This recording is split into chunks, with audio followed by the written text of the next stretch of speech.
Now, if you play Vanguard, you're probably a fan of the anime, which means you're probably a fan of anime in general, which makes you a weeaboo. And what are weeaboos like? Ninjas. So, today we're going to be talking about the most ninja class, Murakumo. Now, this is a clan from the Dragon Empire with an extremely diverse way of playing. It can go either completely control or completely aggro, and it really does the mid-range thing pretty well as well. So you can pretty much do whatever you want with this clan without really suffering too much. And again, right now, this is one of my favorite classes. AL4 is a fantastic box, and you can get a lot of really great decks out of it. So we're going to start with the grade 3s, and the most hyped of them all is Dueling Dragon Zanbaku. Now he has the ability that on Vanguard he can once per turn Counterblast and Soul Blast 1, search your deck for either a right or a left arrestor, which is probably reversed on the camera, my bad. After doing this, your Vanguard gets 5,000 power. Beyond this, if you have both right and left arrestor on the field after completing this effect, your opponent cannot ride on their next ride phase. They can bypass this with cards that superior ride, like the new Angel Feathers card or the Dark Irregular No Life King. And this only works if your opponent's on grade 3. You can't lock them if they're on grade 2, because that would be busted. That being said, it does work extremely well. You can lock your opponents out of re-riding. Things like OTT, Kagero, all that stuff really depend on re-riding, and being able to take that away from them is massive. The grade 3, which I prefer though, is Covert Demonic Dragon Mandala Lord. This is a more aggro style of a deck. When placed, you can Counterblast and Soul Blast 1, choose 2 units on your field, usually your Vanguard and whatever else, and call 1 copy of them from your deck onto the field. So you can't choose the same unit twice unfortunately, but you can get 2 extra units on the field for almost no cost. On top of that, he has the ability that you can put 1 card from your hand into your soul, and your Mandala Lord units get plus 3,000. This will be increasingly relevant as we go through the cards, so just bear with me and keep that in mind. You don't typically use this effect, however Turbulent Edge has a very similar one, which comes in handy quite a bit. Now, while Zanbaku and Mandala Lord are your primary grade 3s, you do have a tertiary one, which is extremely powerful. It's probably the strongest card in the deck, and it'll win you more games than anything else in the deck will. Twin Swordsman Musashi. This is another 12k attacker, and it does have an Excel circle, so riding it's actually not bad. Honestly, if you're stuck on Mandala Lord or Zanbaku, riding this afterwards, if you have no counterblast, is usually just better. And that's because if you have more rearguards than your opponent, he gets a 5,000 power boost. On top of that, when attacking Vanguard, your opponent needs to call 2 cards from hand to guard him. That's crazy. They can't just perfect guard your Vanguard, they can't just perfect guard your rearguard if he's swinging up from an Excel circle for 27,000, and even if it's just 1 card on your own, if you just have it on rearguard by itself, let's say your opponent's a Force Clan with 13,000 power. If you swing for 17,000, they need to guard from hand with 2 cards. That's really annoying. Basically, a lot of the time you'll be getting an extra 10 or 20,000 guard out of them for an attack they could have just dropped a 5 guard for. On to the grade 2s, we're going to start with the Zanbaku focused one first, we'll move on to the Mandala ones, and then the generic ones which kind of fit the in-between spaces. So starting off with left arrestor. When it attacks Vanguard, you can Soul Blast 1 if you have another arrestor unit on the field. It doesn't have to be right arrestor, doesn't have to be another left arrestor. As long as one of them is there, you're fine. When you do that, you can Soul Blast 1 and gain 5,000 power. Not a big ability, but a 14k attacker is nothing to laugh at either. That being said, why would you run that over just about anything else? Well, that's because it works so well with Zanbaku and the next card being right arrestor. Now when right arrestor is placed, if your Vanguard is Dueling Dragon Zanbaku and you have another rearguard with arrestor in its card name, you can Counterblast 2 and put a card from your hand into your soul. After that, choose one of your opponent's Vanguards, which right now that's only 1, and they can't stand for the next turn. Now this means that when it's paired with Zanbaku's ability, your opponent can't ride or stand on their turn, and you're gonna win. Because they can't attack, they're losing their 2 twin drives, their whole field is extremely predictable for how much damage there is, it takes a chance completely out of the game, and they're losing a lot of hand advantage as well. So if you're already ahead, making your opponent not being able to guard, you're going to dominate them right away. If you are behind, however, stopping their attacks, stopping that extra draw, that brings you back into the game pretty easily. So this is a pretty good combo, it's super utility based, you can come back or get ahead, and it's just gonna help you out a lot. Where this does struggle is that the combo does take 3 counterblasts all at once.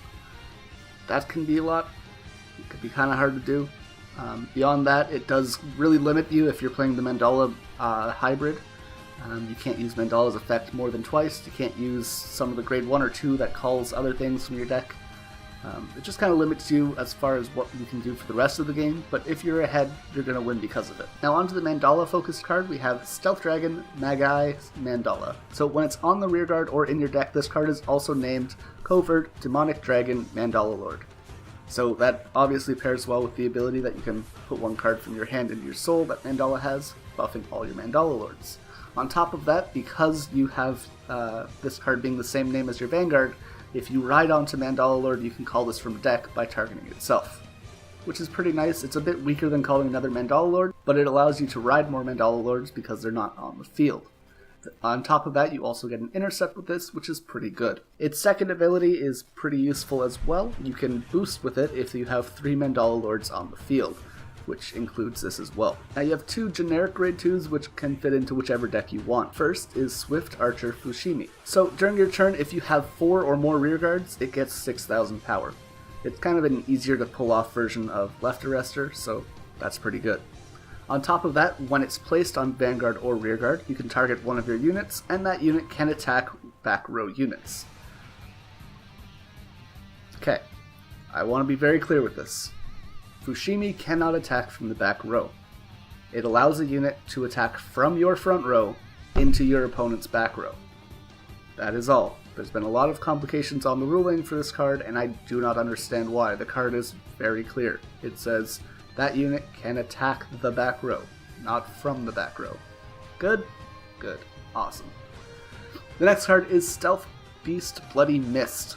This is a generic 9k attacker, not entirely powerful, but it does have the ability that if you don't have another one of him on the field, you can counterblast one and call one from the deck onto your rearguard with minus 4,000 power for that turn. It deck thins a bit, it fills your field, it returns back to its normal attack next turn, and it gives you an interceptor. All around, it's a pretty good card for developing advantage, and you're not going to lose too much by playing it. On to the grade 1s, we're going to start with a card which is basically exactly that, and that's Stealth Beast Million Rat. So this card is basically, if you don't have another Stealth Beast Million Rat, call one from deck onto rearguard for a counterblast 1, that unit gets minus 4,000. Again, it returns back to normal next turn. It's okay. It's not anything crazy. Again, just deck thins, gives you an extra booster. If you have some Excel circles, you can put one on there for 14 or 18k attacker. It's fine. One of the more exciting cards in this deck, though, is Stealth Rogue of Silence, Shinjimaru. Now, when this card boosts, you can choose up to 2 units with the name of the card that you're boosting, and they get 3,000 for the rest of the turn. So, for example, if you're boosting Mandala Lord or Magi Mandala, you can give both of those cards on the field, plus 3,000. Now, my favorite grade 1 in this deck is Stealth Dragon Turbulent Edge. And it has the ability that you can Counterblast 1 and Soul Blast 1, and until the end of your turn, every Stealth Dragon Turbulent Edge on your field becomes a Mandala Lord. On top of that, all of your Mandala Lords get plus 3,000 power. So, for example, let's say you have Mandala Lord front and center on your Vanguard circle. On the 2 sides, you have Magi Mandalas, and in the back row, you have 3 Turbulent Edges. If you Counterblast 1 and Soul Blast 1, all of those units get plus 3,000 power. So you're basically giving 6,000 each row. That's a Counterblast 1, Soul Blast 1, plus 18,000 to your field. Where it gets really busted is that this card doesn't have a once per turn limit. So for whatever reason, if you have 5 available Counterblasts and 5 available Soul, you can Counterblast 5, Soul Blast 5, and your whole field gets insanely big. It's a super powerful card, it enables a lot of powerful attacks, and I couldn't see the deck without it. Now a card I've been testing out a little bit lately is Stealth Dragon Amatsu Sniper. This is a 7k attacker, however it has the ability that if a card has been pulled from your deck this turn and onto the rearguard circle, it gets plus 5,000 for the rest of the turn. Which is pretty okay. It allows you to swing for either 12 or 22,000 if it's on an Excel circle, or boost for 12,000.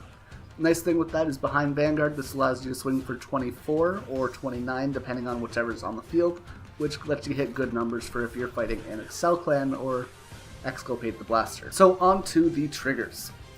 There is a bunch of different ways to play the deck. The way I tend to play the deck is a pure Mandala aggro style, and in that deck I run 6 draws, 4 heal, and then 3 and 3 for stand and crits. Now on screen I'm going to have them alternating between a pure Zanbaku deck, a pure Mandalore deck, and a hybrid version of the deck. So pick your choosing, whichever one you like. I kind of like the hybrid one. It's pretty fun. It's probably the most consistent of the 3. It doesn't really lock you down into any set gameplay.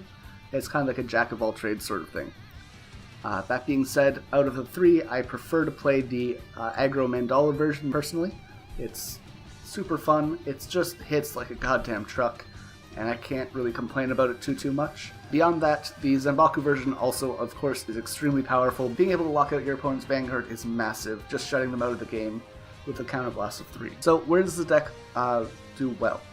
Obviously, it crushes Protect lands. There are very few that can really stand up to the way that this deck plays in any version.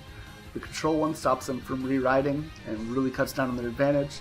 The aggro one just swarms the field, forces them to attack, forces them to guard with 2 cards with Musashi, and you're just going to punch through them very quickly.